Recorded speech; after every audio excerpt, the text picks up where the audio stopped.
दोस्तों नमस्कार। Learning by AP sir YouTube channel में आपका स्वागत है। आज आयोजित किए गए असिस्टेंट प्रोफेसर के जो 30 क्वेश्चन कॉमन पूछे जाते हैं उसको डिस्कस कर लेते हैं। तो इसमें पहला क्वेश्चन पूछा गया कि ज्वालामुखी के संदर्भ में कौन सा से कथन सत्य है।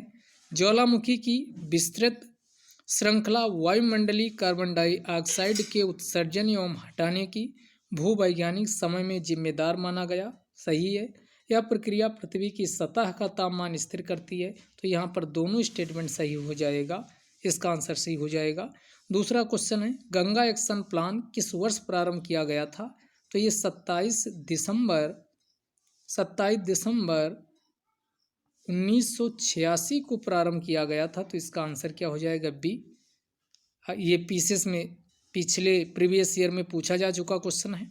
अगला, किस राज्य सरकार ने सरकार की उपलब्धियों को प्रदर्शित करने के लिए वेब आधारित मंच प्रतिबिंब मार्च 2017 में शुरू किया। तो ये कर्नाटक सरकार के द्वारा शुरू किया गया था। तो इसका आंसर हो जाएगा सी। अगला, भारत ने किस देश के साथ संयुक्त सैन्य अभ्यास वज्र प्रहार 2021 का शुभारंभ किया है। तो ये अमेरिका के साथ करता है। तो इसका आंसर यूएसए हो जाएगा। अगला, फरवरी 2021 में अखिल भारतीय टेबल टेनिस संघ द्वारा घोषित महिला रैंकिंग में प्रथम स्थान किसे दिया गया। तो ये मोनिका बत्रा को दिया गया। तो इसका आंसर बी हो जाएगा। अगला, निम्न में से कौन सा शोध वर्तमान परिस्थितियों में सुधार पर केंद्रित है। तो ये एक्शन रिसर्च होता है, यानी क्रियात्मक शोध, ये वर्तमान की समस्याओं पर केंद्रित होता है। अगला, जांच पड़ताल की प्रक्रिया से एकत्रित किए गए डेटाज को किस नाम से जाना जाता है। तो इनको प्राथमिक डेटाज के नाम से, प्राइमरी डेटा के नाम से जाना जाता है। अगला question, national council for teacher education as a statutory body came into existence during, यानी पूछ रहा कि राष्ट्रीय अध्यापक शिक्षा परिषद एक सांविधिक निकाय क्योंकि इसे 1993 के अधिनियम से सांविधिक का दर्जा दिया गया और इसका गठन 1995 में किया गया। तो यहाँ पंचवर्षीय योजना पूछा जा रहा है। तो 1992 से लेकर के 97 तक कौन सी 8वीं पंचवर्षीय योजना रहती है, क्योंकि 90 से 92 2 साल का हॉलीडे घोषित किया जाता है। तो इस क्वेश्चन का आंसर क्या हो जाएगा, 8वीं पंचवर्षीय योजना के काल में राष्ट्रीय अध्यापक शिक्षा परिषद की स्थापना एज ए सांविधिक निकाय के रूप में की गई थी। अगला क्वेश्चन, विचारों एवं कथनों का उत्कृष्ट संगठन करते हुए लिखने का कौशल क्या कहलाता है। Skill in writing using an excellent organisation of ideas and statements is an example of. तो इसका आंसर आप लोग बताइएगा कि इसका आंसर क्या होगा। फिलहाल इसका मुझे जो आंसर लग रहा है ये एनालिसिस होना चाहिए। आप बताइएगा कि क्या इसका कोई दूसरा भी आंसर हो सकता है। अगला क्वेश्चन पूछ रहा कि मध्यांक की गणना के संदर्भ में निम्नलिखित कथनों में से कौन सा कथन सही है। तो इसमें स्टेटमेंट दिया गया कि distribution of data is normal, पहला, there is importance of every score, और तीसरा, exactness and reliability is needed. तो यहाँ पर तीनों स्टेटमेंट सही हो जाएंगे। 1 2 3 तीनों का मेन में यूज किया जाता है। अगला क्वेश्चन पूछा है what does the term FTP stand for in computer. तो इसको फाइल ट्रांसफर प्रोटोकॉल के नाम से जाना जाता है। तो इसका आंसर बी हो जाएगा।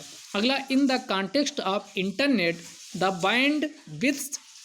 बैंडविड्थ की डेफिनेशन पूछ रहा है कि कंप्यूटर यानी इंटरनेट की दुनिया में बैंडविड्थ किसे कहा जाता है। तो number of bits transferred by A channel per unit time. ये ध्यान रखिएगा दोस्तों, इसका आंसर हो जाएगा number of bits transferred by A channel per unit time. Per unit time, अगर एक यूनिट टाइम स्पेसिफिक कर दिया जाए तो उसी को यानी नंबर ऑफ बिट्स को ही क्या बैंडविड्थ के नाम से जाना जाता है। तो इसका आंसर हो जाएगा इंटरनेट के संदर्भ में बैंडविड्थ क्या है। तो एक चैनल द्वारा प्रति यूनिट समय में ट्रांसफर बिट्स की संख्या, यानी डी सही आंसर होगा।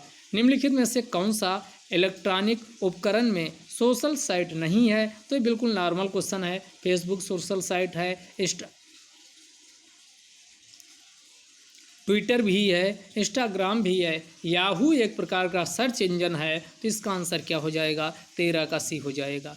अगला पूछ रहा, in the context of computer memory the expression TV stand for, तो इसको टीबी को टेराबाइट के नाम से जाना जाता है, तो ये क्या हो जाएगा? टेराबाइट हो जाएगा। इसका आंसर सी हो जाएगा। Which of the following is an output device, निम्नलिखित में से कौन सी एक आउटपुट डिवाइस है? तो इसका आंसर क्या हो जाएगा? स्पीकर एक प्रकार की कौन सी है? आउटपुट डिवाइस है, बाकी सब इनपुट हैं। अगला क्वेश्चन पूछ रहा, वन्य जीव संरक्षण 2020 के लिए लाइफ टाइम सर्विस पुरस्कार निम्नलिखित में से किसने जीता है? तो ये थियोडोर भास्करन को ये दिया गया, तो इसका आंसर हो जाएगा पहला वाला। भारत में मुख्य कितने प्रकार की मृदा पाई जाती? तो भारत में 7 प्रकार की टोटल मृदा पाई जाती हैं, जो मुख्य रूप से विद्यमान हैं। अगला, भारत में राष्ट्रीय समुद्री दिवस कब मनाया जाता है? तो राष्ट्रीय समुद्री दिवस पूछ रहा है, तो विश्व महासागर पूछता तो 8 जून को विश्व महासागर दिवस मनाया जाता। यहाँ राष्ट्रीय मेरीटाइम समुद्री दिवस पूछा है, तो ये 5 अप्रैल को मनाया जाता है। अगला, वन्य जीव संरक्षण अधिनियम कब है? तो वन्य जीव संरक्षण अधिनियम WPA के नाम से इसे जाना जाता है, जो 1972 में अस्तित्व में आया। अगला, पृथ्वी और उसके पर्यावरण के संरक्षण के संदर्भ में +5 समिट के नाम से किसे जाना जाता है? तो ये 92 में अर्थ समिट हुआ, और 92 में 5 प्लस कर दो यानी 97, और 97 में कौन हुआ था? तो क्योटो प्रोटोकॉल, और क्योटो प्रोटोकॉल को ही किस नाम से जाना जाता है? +5 समिट के नाम से जाना जाता है। अगला, महाराजा रणजीत सिंह का जन्म किस मिसल में हुआ था? तो सुकर चकिया मिसल में महाराजा रणजीत सिंह का जन्म हुआ था, तो इसका आंसर हो जाएगा सी। अगला, which of the following is known as Morley Minto reform, किसे मार्लियामेंटो रिफॉर्म? तो 2 हैं, एक मॉन्टेगू चेम्सफोर्ड है जो 1919 का अधिनियम है। यहाँ मार्लियामेंटो के नाम से पूछा गया किसे? तो भारत परिषद अधिनियम 1919 को मार्लियामेंटो सुधार के नाम से जाना जाता है। यहाँ पर जो पहला नाम मार्ले है, ये उस समय यानी भारत का राज सचिव हुआ करता था, और जो दूसरा नाम है लॉर्ड मिंटो यहाँ का वायसराय हुआ करता था। तो दोनों के नामों को मिला करके इसी भारत परिषद अधिनियम 1919 को मार्लियामेंटो सुधार के नाम से जाना गया। इनमें से डेक्कन एजुकेशन सोसाइटी के संस्थापकों में से एक कौन है? तो ये डेक्कन एजुकेशन सोसाइटी 1884 में इसका गठन हुआ था, जिनमें कई लोग मिलकर इसमें किए थे, अगरकर थे, इसी प्रकार की अन्य कई मेंबर इसमें शामिल थे, जिनमें बाल गंगाधर तिलक भी इसमें शामिल थे।